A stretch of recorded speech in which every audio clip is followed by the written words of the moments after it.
Quinta giornata del campionato di Serie D, Girone I. Allo stadio Brucoleri di Favara si affrontano il Castrum Favara e la Vibonese, una squadra costruita per salvarsi, quella allenata da mister Infantino contro gli ospiti guidati da una vecchia conoscenza del calcio siciliano, ovvero sia Michele Facciolo, che punta ad un campionato importante, anche se l'inizio non è stato certamente dei migliori. Le squadre entrano sul terreno di gioco guidate da una terna tutta piemontese. Il direttore di gara è il signor Giacomo Rossini della sezione arbitrale di Torino, con i due capitani Scuffi e Favo. Poi si comincia e si parte subito con un tentativo da parte dei padroni di casa con questo calcio di punizione, con la sfera che arriva sul secondo palo, non viene indirizzata verso il centro dell'area da Cannino. Insiste il Castrum Favara con la palla messa in mezzo e poi allontanata definitivamente il calcio d'angolo. Poi il recupero del pallone da parte della squadra ospite con questo inserimento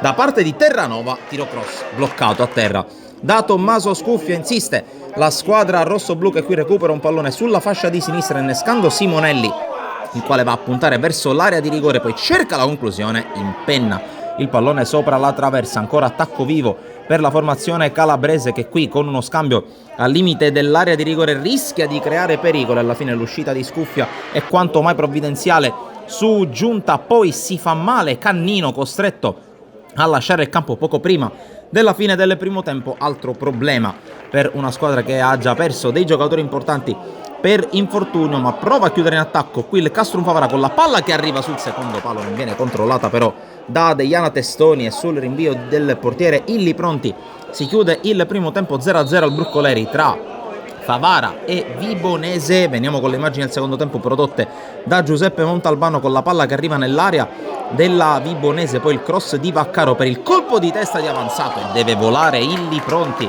a mettere in calcio d'angolo. Duello tra giovanissimi, un 2006 e un 2005, ma qui si fa vedere in attacco ancora la Vibonese con la palla che arriva sul secondo palo, e ci pensa Alessio Cardinale a mettere alle spalle di Scuffia, pronto, rapace sul secondo palo. Lui che attaccante non è, il giovane centrocampista palermitano, classe 2003, entrato nel secondo tempo, l'ex di Canicattì e Don Carlo Misilmeri. Sblocca la partita delle Brucoleri, prova a reagire subito il Castrum Favara con questa palla che arriva sul secondo palo, non riesce a indirizzarla verso la porta. Ancora attacco vivo per la squadra in tenuta bianca con la fuga sulla sinistra, la palla messa in mezzo, non riesce a gestirla bene la Piana, ma ancora Castrum Favara che spinge alla ricerca del gol del pareggio. Qui la palla messa sul secondo palo, c'è un contatto nel cuore dell'area di rigore, il direttore di gara fischia un fallo in attacco. Ancora la squadra di Infantino che cerca di attaccare sempre sulla sinistra, sempre con la Piana che cerca di liberarsi.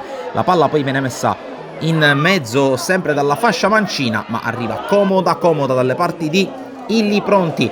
Cala alla distanza la squadra calabrese, che qui concede ancora una palla gol importante con il pallone messo in mezzo, non controllato però da nessuno, e allora prova a colpire con le ripartenze la squadra di Facciolo, come in questo caso con l'attacco vivo e la palla sul secondo palo. Ancora una volta c'è Cardinale, questa volta tu per tu con Scuffia, lo spiazza e mette la palla in rete. Il raddoppio della squadra calabrese ancora con Alessio Cardinale, che realizza la sua prima doppietta in carriera in Serie D. Minuto 81, un minuto dopo però prova a reagire il Castrum Favara con Palermo che controlla, prende la mira, calcia col destro e mette la palla sotto l'incrocio, un po' sorpreso Illi Pronti, ma gran gol da parte di Francesco Palermo, che un minuto dopo il raddoppio della Vibonese riduce subito il gap.